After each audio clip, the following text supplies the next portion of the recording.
विद्यार्थियों बच्चों नमस्कार। आज हम कक्षा 10वीं का दूसरा पाठ संघर्षकालीन भारत में अध्ययन कर रहे हैं। हम मुगल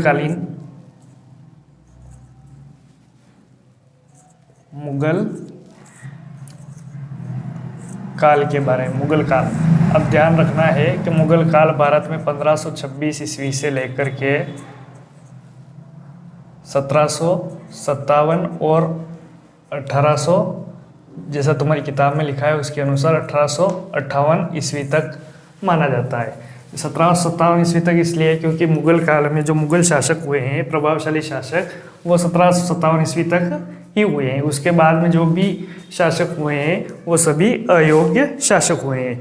अब देखो, मुगल काल यानी होता है समय। मुगल काल ही इसलिए नाम पड़ा क्योंकि भारत में इस समय में मुगलों का शासन रहा है, इसलिए इसको कहा गया है मुगल काल।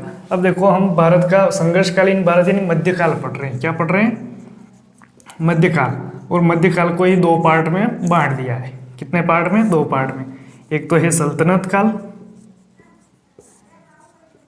और दूसरा है मुगल काल। मुगल काल जो सल्तनत काल है वो माना जाता है 1206 ईस्वी से लेकर के 1526 ईस्वी तक, और मुगल काल माना जाता है 1526 ईस्वी से लेकर के 1857 में जो क्रांति हुई, और एक साल और आगे मान ले हम तो 1858 ईस्वी तक। लेकिन मुख्य रूप से 1757 ईस्वी तक ही मुगलों का शासन रहा। उसके बाद में सभी शासक अयोग्य हुए। तब मुगल वंश की स्थापना किस प्रकार से होती है तो देखते हैं।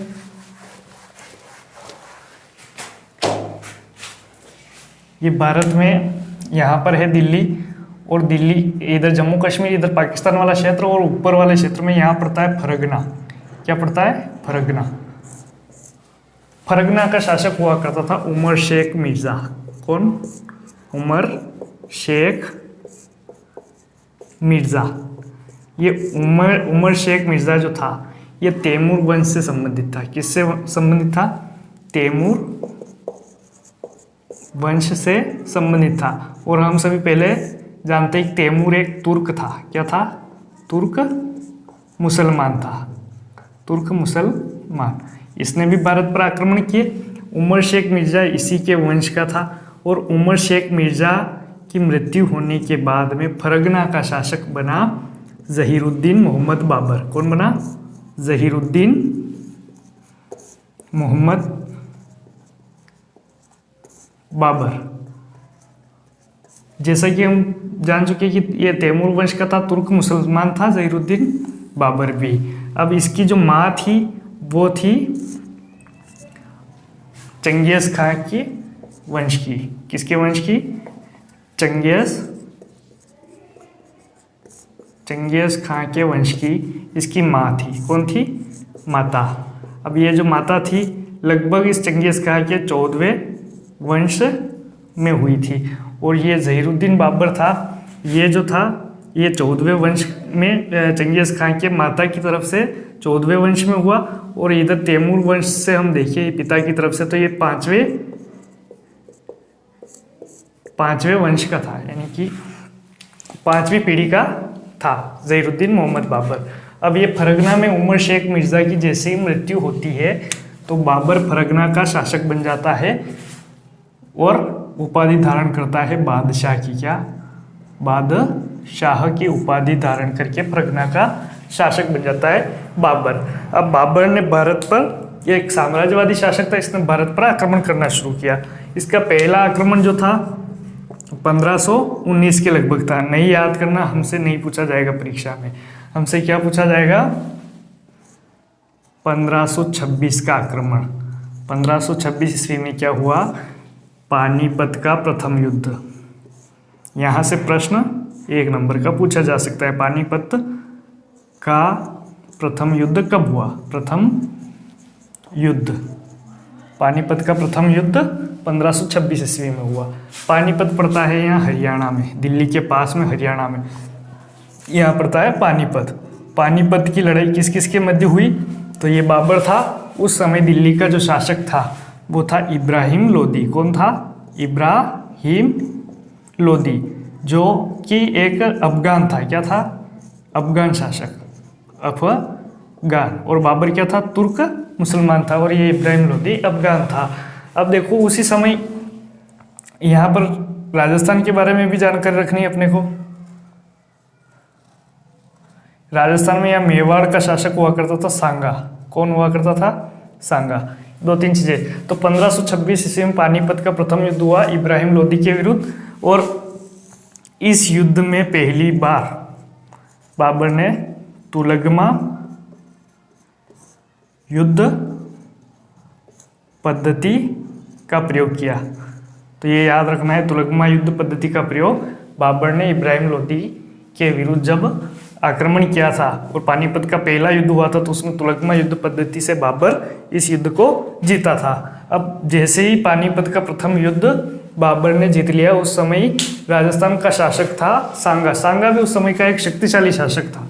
इसको जीतना भी बाबर को, इसको भी जीतना था। अब देखो इससे पहले सांगा और बाबर की सेना के बीच में युद्ध हो चुका था, जिसमें बाबर की सेना हार गई थी। अब क्या हुआ कि बाबर ने जब सांगा से युद्ध करने के बारे में बताया अपनी सेना को, तो सेना ने मना कर दिया। तो बाबर ने ये 1526 के एक साल बाद 1527 ईस्वी को सांगा के साथ युद्ध किया। सेना को तैयार किया उसने और नारा दिया जिहाद का। कौन सा नारा दिया? जिहाद की लड़ाई। जिहाद यानी कि ये एक धार्मिक युद्ध होगा। क्या हो युद्ध? कौन सा युद्ध होगा? धार्मिक युद्ध का नारा दिया। धर्म के लिए हम युद्ध कर रहे हैं, धार्मिक युद्ध का नारा दिया, जिहाद का नारा दिया। 1527 ईस्वी में सांगा के बीच में ये युद्ध हुआ, और इस युद्ध को हम जानते हैं खानवा का युद्ध। मार्च 1527 ईस्वी में खानवा का युद्ध हुआ। किस किस के मध्य हुआ? सांगा और बाबर के मध्य। यहाँ लिखा है बाबर, उस समय दिल्ली का शासक बन गया था। तो ये युद्ध हुआ। अब क्या हुआ? इस खानवा के युद्ध में यहाँ पड़ता है चंदेरी। चंदेरी का उस समय शासक था मेदिनी राय। कौन था? मेदिनी राय। इस मेदिनी राय ने सांगा की सहायता की थी, सांगा की तरफ से युद्ध लड़ा था। तो बाबर ने क्या किया कि राणा सांगा को तो खानवा के युद्ध में 1527 में हरा दिया, और जब मेदिनी राय ने सांगा की सहायता की थी तो चंदेरी पर भी आक्रमण किया। कब? 1528 ईस्वी में। तो इसको कहा जाता है चंदेरी का युद्ध। चंदेरी का युद्ध किसके विरुद्ध? मेदिनी राय और बाबर के मध्य हुआ। तो हम यहाँ देखते हैं कि 1526 ईस्वी में दिल्ली में बाबर ने एक नए वंश की शुरुआत की, जिसका नाम था मुगल वंश। कौन सा? मुगल वंश। और कब से शुरुआत हुई? 1526 ईस्वी से, पानीपत की प्रथम लड़ाई से मुगल वंश की शुरुआत हुई। अब देखो 2-3 बातें हो रही बाबर की। बाबर कब मरा? तो देखो बाबर की मृत्यु हुई 1530 ईस्वी में। कब हुई? 1530 ईस्वी में। और इसको दफनाया गया। मुसलमान क्या करते हैं कि मृत्यु होने के बाद में उसको दफनाते हैं। तो यहाँ पर है आगरा। क्या है? आगरा। आगरा में जो है रामबाग, रामबाग में बाबर को दफनाया गया। रामबाग में। किसको? रामबाग में। लेकिन बाबर की इच्छा थी, बाबर की इच्छा थी कि उसे काबुल में दफनाया जाए। तो बाबर की इच्छा थी कि उसको काबुल में, यहाँ पड़ता है काबुल अफगानिस्तान में, तो रामबाग में दफनाया कि उसके बाद में उसके अवशेष को यहाँ से रामबाग से ले जाकर काबुल में फिर से दफनाया गया। और वहाँ पर काबुल में इसका मकबरा बना हुआ है। अब जब बाबर जिंदा था तो उसने एक पुस्तक लिखी, बाबर नामा। कौन सी लिखी? बाबर नामा। ये आत्मकथा थी। क्या थी? आत्मकथा, यानी अपने जीवन के बारे में उसने एक पुस्तक में लिखा जिसका नाम था बाबरनामा। तो ये यहाँ से याद रखना है अपने को कि बाबर ने अपनी आत्मकथा किस नाम से लिखी, तो बाबरनामा के नाम से अपनी आत्मकथा लिखी। बाद के समय में अब्दुर रहीम खान खाना ने बाबरनामा का फारसी में अनुवाद किया। तो बस इतनी सी चीज़ें याद रखनी बाबर के बारे में। 1526 में पानीपत का प्रथम युद्ध हुआ, 1527 में खानवा का युद्ध हुआ और 1528 में चंदेरी का युद्ध हुआ। बाबर तुर्क मुसलमान था, पूरा नाम ज़हीरुद्दीन मोहम्मद बाबर था। उसने अपनी आत्मकथा लिखी बाबरनामा के नाम से। बाद में अब्दुर रहीम खान ने बाबरनामा का फारसी भाषा में अनुवाद कराया।